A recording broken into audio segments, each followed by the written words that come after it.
What's this? I'm not in my room. Crazy. No reaction today. Because today is just a little vloggy. This is so weird. Welcome back to the channel. My name is Rico Tensai. Today, we're not doing a reaction. It's a vlog. Okay, there we go. Now I got the introduction out the way. Make sure you like, comment, subscribe, do all that good stuff. Anyways, today we are watching Joker 2 because, I don't know, because I'm bored. Because I have nothing else to do. Joker 2, I'm not hyped about.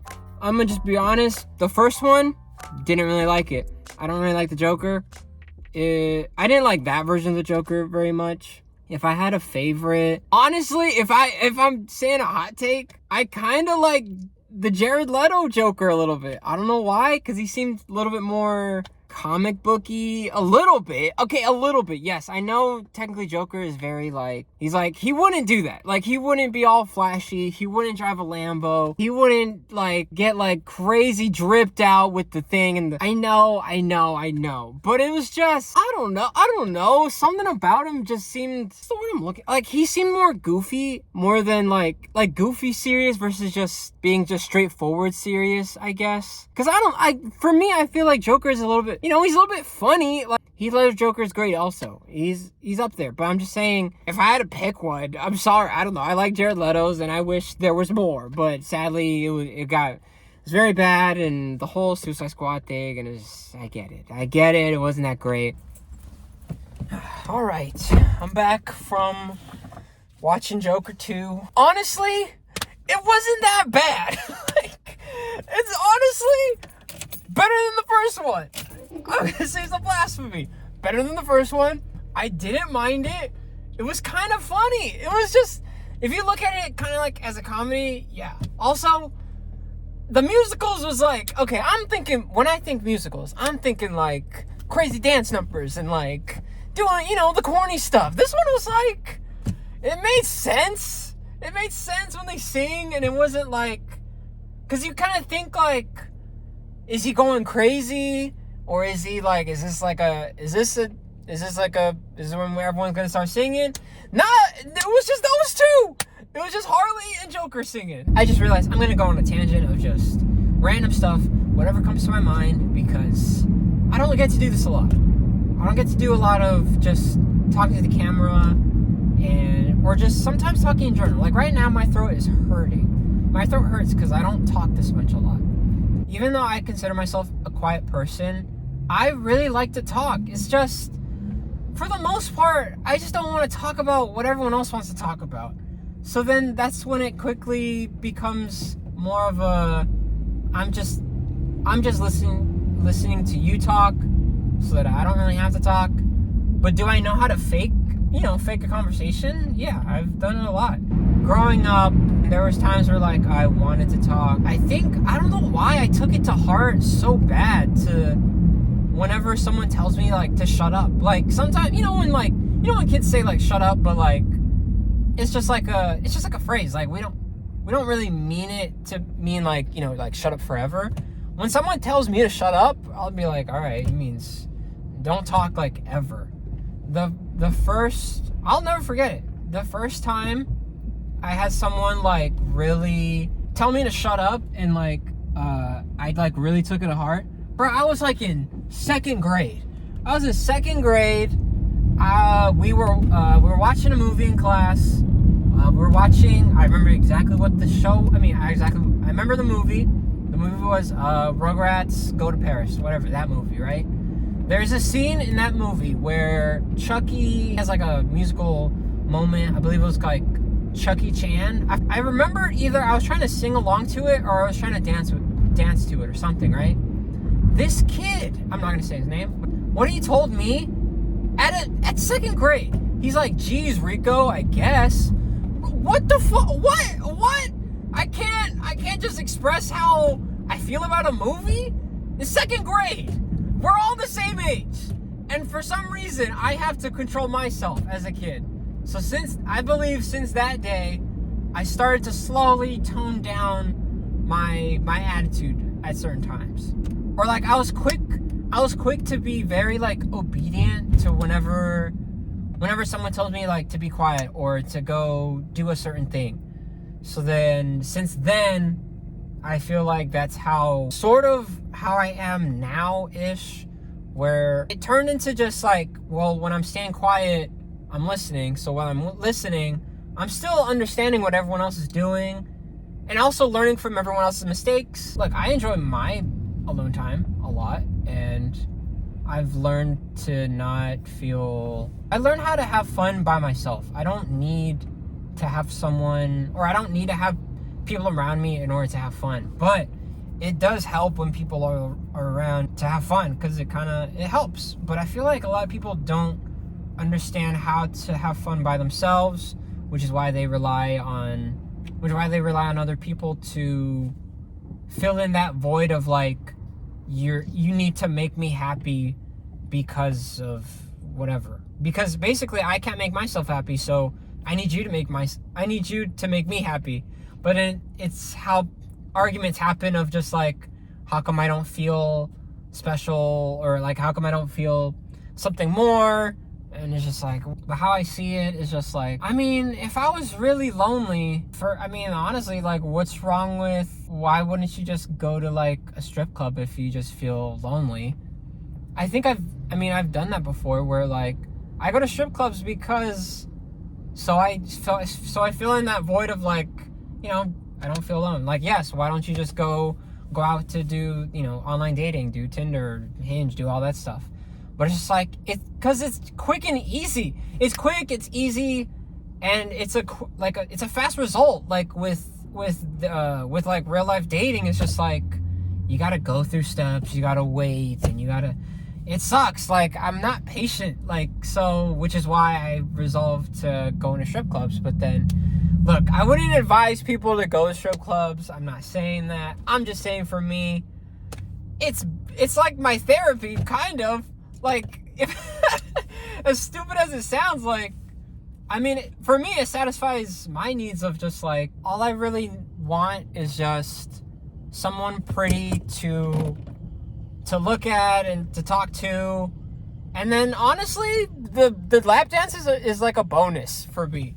So I feel like I could go to a strip club and just be like, hey, do you want to just talk? It's like, I'll still pay you, just, I'll still pay for your company, but I'm just like, you want to just talk? And honestly, some strippers are really nice. They're really nice. They can really hold a conversation.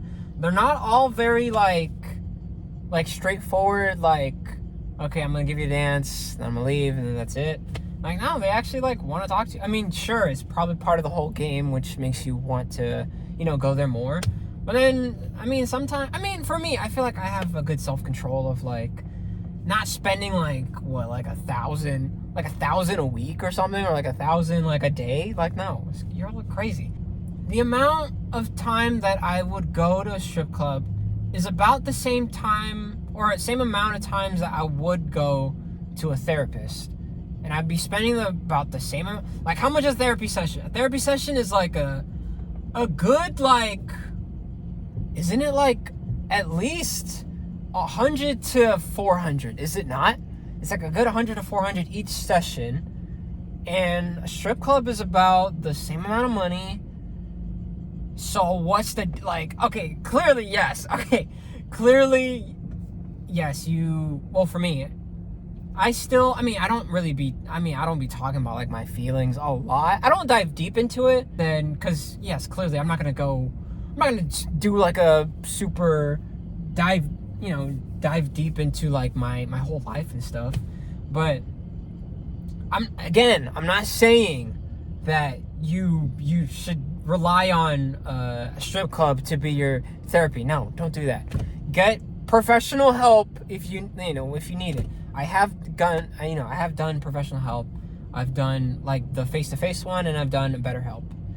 Honestly, in my opinion, I'd rather do face-to-face. It's a lot more, you get a better connection versus on the phone. It's just totally different. But anyways, back to my stupid theory of strip clubs being the better therapy for me. For me, again, I'm saying this one more time, because people are going to assume that like, oh, you're making fun of other people who have a serious condition. My whole depression is just like, I don't do enough in life. I'm not living. All I'm doing is thinking all the time. But I do so many hobbies. I do so many hobbies to feel alive, to feel like I am not, nothing, basically.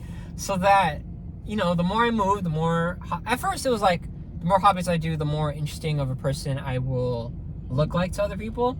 But then eventually it became just more of like, well, I mean, for the most part, I do it for myself, and like, I want to be healthy, and moving around is good, and I don't want to feel lazy anymore.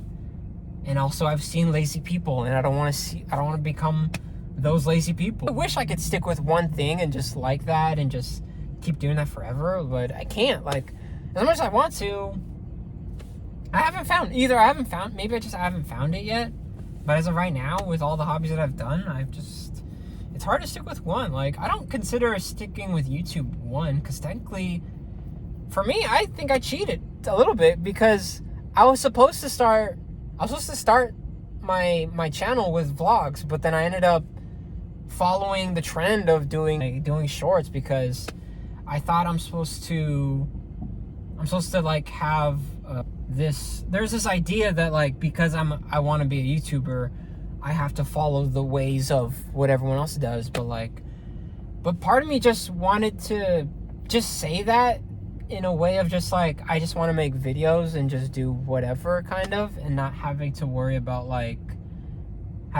views and how to make the perfect video. But it's just like, I think for me, a perfect video is just a video that you generally, if you really liked how you made it and how it came out, and that's really it. Like, the views shouldn't matter, but I understand that it does, though, if you really, because it shows that people watch, and it shows that people see you. When I mean, if you want to take it to a deeper level, like, I mean, yeah, like, it is nice to be seen, especially for me, again, who considers himself quiet. But then it's like, it's weird that I consider myself quiet, but like, I know when to talk, or like, I understand when to talk.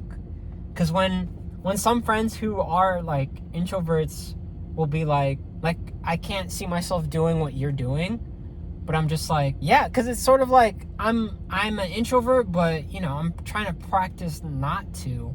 But then I know deep down, if you were to ask me, which one are you, I would say I'm an introvert. Even though, because technically introverts shouldn't, I wouldn't think they should be doing YouTube or doing like any like outside activity. But then I guess it does make sense for introverts, because they are in their safe space of their room. So then I guess it makes sense for them to be like, to make a story within their little world, within their little behind closed doors, because it's just like, there's no one to really say anything. But then again, if you post on YouTube, and then people are gonna see it, so then, oh god, I don't know where I was going with this. But yeah, these vlogs, yeah, I do miss just talking to the camera. Because I mean, I do it a lot when I'm like reacting to it.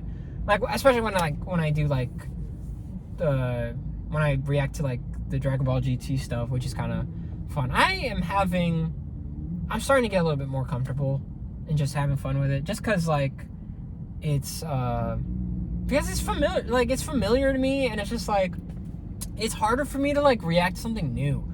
Like, I'm gonna give you updates right now on like future reactions.